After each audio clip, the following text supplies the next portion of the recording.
যতদিন পর্যন্ত ও মাইন্না না নিব এই সন্তান ওর, ততদিন পর্যন্ত আমি লড়াই করে যাব। আপনি কাউকে না জেনে ম্যাডামের রুমে ঢুকেছেন কেন? তোদের ম্যাডাম কোথায়? ম্যাডাম মিটিং আছে জানেন না? যোগাযোগ করে আসেন নাই? আমার কোনো যোগাযোগ করা লাগে না। তুই জানিস আমি কে? আপনি যেই হন না কেন, ম্যাডামের অনুমতি ছাড়া ম্যাডামের রুমে ঢুকা নিষেধ। আমি তোদের ম্যাডামের হাজবেন্ড। কিছুদিনের মধ্যে আমাদের বিয়ে হবে। আমার উপর হুকুম আছে, ম্যাডামের রুমে অনুমতি ছাড়া ঢুকা নিষেধ। আপনি ঢুকেছেন কেন? যান বাইরে হন। এই তোর এত বড় সাহস, তুই আমার সাথে বেয়াদবি করিস? স্যার আমাকে মারলেন আপনি। রাতুল,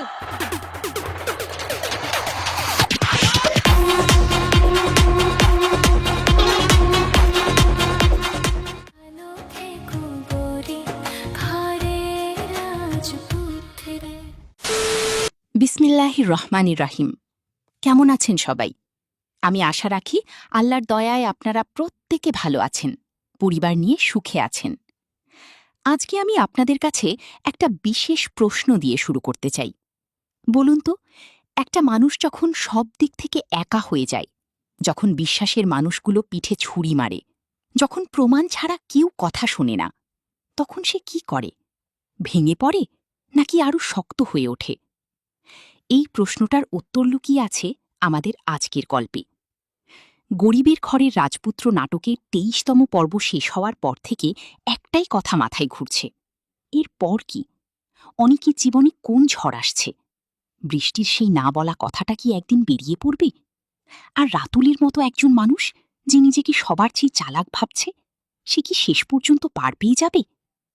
আজকের এই আলোচনায় আমরা এই সব প্রশ্নের গভীরে যাব। পর্ব ২৩-এর গুরুত্বপূর্ণ মুহূর্তগুলো নিয়ে কথা বলবো, আর পর্ব ২৪-এ ঠিক কি কি অপেক্ষা করছে সেটা নিয়ে আমার নিজস্ব বিশ্লেষণ তুলে ধরব।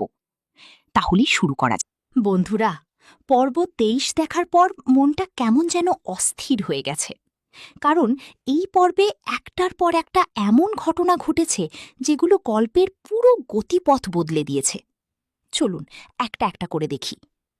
অনেকের নির্মাণ কাজের জায়গায় সেদিন কাজ চলছিল স্বাভাবিকভাবেই। হঠাৎ একজন শ্রমিক ওপর থেকে পড়ে গিয়ে মারা গেল। দুর্ঘটনা, এটুকুই বলার কথা। কিন্তু পুলিশ সেদিন সেই জায়গায় পৌঁছে যে কাজটা করল, সেটা অনেককেই অবাক করে দিল। তারা অনেককে গ্রেপ্তার করে নিয়ে গেল। অনেক বারবার বলল সমস্ত নিরাপত্তা ব্যবস্থা সে ঠিকঠাক রেখেছিল, শ্রমিক নিজে নিয়ম না মানলে তার দায় সে কিভাবে নেবে? কিন্তু পুলিশের কানে সেই কথা পৌঁছাল না। হাজতের সেই ছোট্ট ঘরে বসে অনেকের চোখের দিকে যদি তাকানো যেত, সেখানে দুটো জিনিস স্পষ্ট দেখা যেত। একটা হলো অসহায়ত্ব, আর একটা হলো আগুন। সেই আগুনটা রাগের নয়, সেটা সংকল্পের। এই দৃশ্যটা যারা দেখেছেন তারা জানেন এটা কতটা মনে গেঁথে যায়।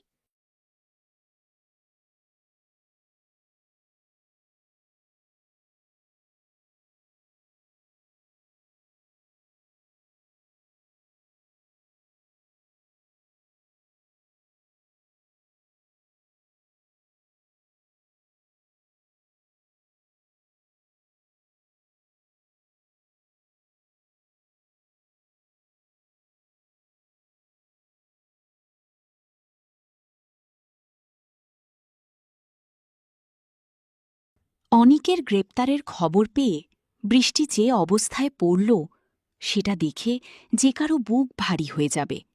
সে দৌড়াদৌড়ি করল, বাবাকে ডাকল, থানায় যোগাযোগের চেষ্টা করল।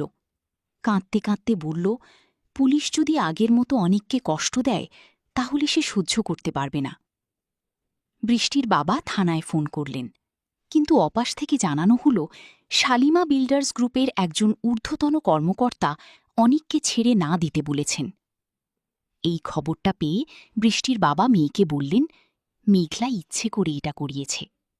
আর বৃষ্টি ঠিক করল সে নিজেই মেঘলার মুখোমুখি হবে। মেঘলা হাজতে গেল, অনিকের সামনে বসল, বলল, আমার সাথে থাকো, আমি তোমার সব সমস্যা মিটিয়ে দেব। বন্ধুরা, এই মুহূর্তে অনিক কি করল? সে মাথা নিচু করল না, কণ্ঠ কাঁপল না। সে সরাসরি মেঘলার চোখের দিকে তাকিয়ে বলল, আমি মৃত্যুকে ভয় পাই না, কিন্তু যে মানুষ ষড়যন্ত্র করে তাকে আমি কখনো মেনে নেব না। একটা মানুষ যখন জেলে বসেও নীতির সাথে আপোষ করে না, সেটাই তার আসল পরিচয়। বৃষ্টি মেঘলার অফিসে গেল, ভেতরে ঢুকল, সরাসরি কথা বলল। তার গলায় কোনো কাঁপন ছিল না, চোখে ছিল একটা দৃঢ় আলো। সে মেঘলাকে বলল ৩ ঘন্টার মধ্যে অনেককে মুক্ত করতে হবে, না হলে শালিমা বিল্ডার্স গ্রুপ যেটুকু আছে সেটুকুও থাকবে না। মেঘলা বুঝল এই মেয়ে কথার কথা বলছে। থানা থেকে বেরিয়ে আসার সময় অনেক একবার পেছনে ফিরল, মেঘলার দিকে তাকাল। সেই মুহূর্তে তার মুখে যে হাসিটা ফুটে উঠল, সেটা কৃতজ্ঞতার হাসি ছিল না, সেটা ছিল একটা নীরব বার্তা। সেই বার্তাটা হলো, এই লড়াই শেষ হয়নি, আমি ফিরে আসব। বন্ধুরা, এবার এমন একটা দিক নিয়ে কথা বলবো যেটা নিয়ে হয়তো অনেকে দ্বিধায় আছেন। মেঘলা কি সত্যিই খলনায়িকা, নাকি সে নিজেও একটা ষড়যন্ত্রের শিকার? মেঘলা গর্ভবতী, তার পেটে একটা শিশু। সে বলছে এই শিশু অনেকের, কিন্তু পরীক্ষার রিপোর্ট বলছে ভিন্ন কথা। এই দ্বন্দ্বের মাঝে একটা ঘটনা ঘটল যেটা মনে গেঁথে যায়। একটা সংস্থার কর্মী এলেন মায়ের স্বাস্থ্য কার্ড করাতে, সাধারণ একটা কাজ। কিন্তু সেই কর্মী একটা প্রশ্ন করলেন, সন্তানের বাবার নাম কি? মেঘলা বলল, অনিক চৌধুরী। কর্মী বললেন, যে মানুষ সন্তানকেই স্বীকার করেন না, তার নাম কিভাবে বাবার জায়গায় লেখা যায়? মেঘলা তীব্র কণ্ঠে বলল, আমার সন্তানের বাবা আমার স্বামী অনিক, এটা সবাই জানে, আপনিও জানেন। কিন্তু কর্মী বিশ্বাস করলেন না, চলে গেলেন। বন্ধুরা, একটু ভাবুন, একজন গর্ভবতী মা নিজের সন্তানের বাবার পরিচয় দিতে পারছেন না, বাইরের একজন মানুষও মুখ ফিরিয়ে নিচ্ছে। এই কষ্টটা কতটা গভীর সেটা ভাষায় প্রকাশ করা কঠিন। বন্ধুরা, রাতুল সম্পর্কে আজ এমন একটা কথা বলবো যেটা হয়তো অনেকে খেয়াল করেননি। রাতুল মেঘলার অফিসে গেল, দরজায় একজন কর্মী তাকে থামালো, বলল, ম্যাডামের অনুমতি ছাড়া ভেতরে ঢোকা যাবে না। রাতুল বলল, আমি ম্যাডামের ভবিষ্যৎ স্বামী। কর্মী বলল, যেই হন, নিয়ম সবার জন্য সমান। রাতুল তখন কি করল? সেই কর্মীকে মেরে দিল।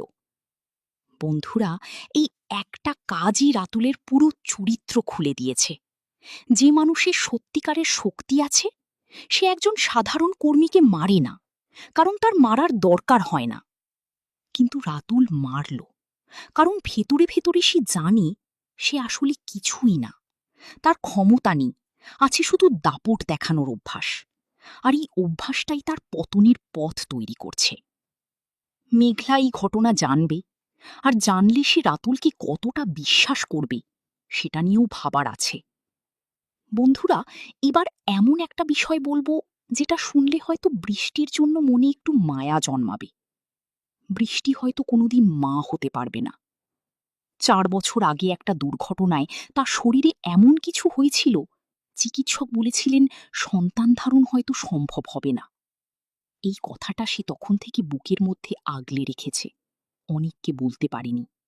কারণ অনিক বারবার বলছে সে বাবা হতে চায়, নিজের সন্তানের মুখ দেখতে চায়, এটাই তার সবচেয়ে বড় স্বপ্ন। একদিন বৃষ্টি বাবাকে বলল, যদি অনিক জেনে যায় আমি মা হতে পারবো না, তাহলে সে আমাকে ছেড়ে দেবে, আমি সেটা সহ্য করতে পারবো না। এই কথাটা শুনলে বুকে একটা চাপ লাগে। বৃষ্টি ভুল করছে এটা ঠিক, সে অনেক কিছু না জেনে অনেকের পক্ষ নিচ্ছে, কিন্তু তার ভেতরের ভয়টা মিথ্যা নয়, সেও একটা কষ্টের ভার বহন করছে প্রতিদিন। এই চরিত্রটাকে তাই শুধু একটা রঙে দেখলে হবে না।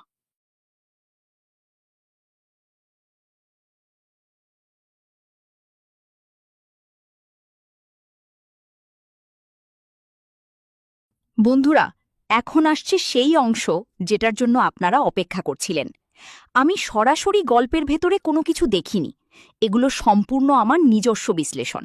গল্পের ধারা, চরিত্রের স্বভাব আর পরিস্থিতি দেখে যা মনে হচ্ছে। একটা বিষয় মাথায় রাখুন, মেঘলা কখনো চুপ করে বসে থাকার মানুষ নয়। বৃষ্টির কাছে একবার পিছু হটতে হয়েছে বলে সে থেমে যাবে না, বরং এই ঘটনা তাকে আরও সতর্ক করবে। সে বুঝে গেছে বৃষ্টি সরাসরি মোকাবেলা করতে পারে। পর্ব 24-এ মেঘলা সম্ভবত আরও গোপনে কাজ করবে, অনিকের ব্যবসার ভেতর থেকে ক্ষতি করার চেষ্টা করবে। নির্মাণ সাইটের সেই ঘটনাকে নতুনভাবে সামনে আনতে পারে, নতুন সাক্ষী, নতুন কাগজপত্র দিয়ে। শালিমা বিল্ডার্সের অর্থ আর পরিচিতি ব্যবহার করে অনিকের ব্যবসার অনুমতিপত্রে সমস্যা তৈরি করতে পারে। কিন্তু পার্থক্য হল, এবার অনেক সতর্ক আছে। সে জানে পরের আঘাত আসবেই। প্রশ্ন শুধু কখন আর কোথা থেকে। রমজানের কথা মনে আছে, যে থানায় ফোন করে অনিককে আটকে রাখার ব্যবস্থা করেছিল? অনিক এখন জানি এই কাজটা রমজান করেছে, আর রমজানই মেঘলার হয়ে এই পুরো পরিকল্পনার একটা বড় অংশ চালিয়েছে। পর্ব 24-এ অনিক হয়তো রমজানকে সরাসরি চাপে ফেলার চেষ্টা করবে, কারণ রমজানের মুখ থেকে একটা কথা বের করতে পারলেই পুরো ষড়যন্ত্রের ছবিটা স্পষ্ট হয়ে যাবে। কিন্তু প্রশ্ন হলো, রমজান কি কথা বলবে, নাকি মেঘলার ভয়ে চুপ থাকবে? এতদিন অনিককে দেখেছি কেবল সামলাতে, কিন্তু একটা মানুষকে বারবার ধাক্কা দিলে একসময় সে পাল্টা ঘুরে দাঁড়ায়। থানা থেকে বের হওয়ার সময় তার সেই চোখের আগুন দেখেছেন? সেটা শুধু রাগ ছিল না, সেটা ছিল একটা সিদ্ধান্ত। পর্ব 24-এ অনিক নিজে থেকে তদন্ত শুরু করবে।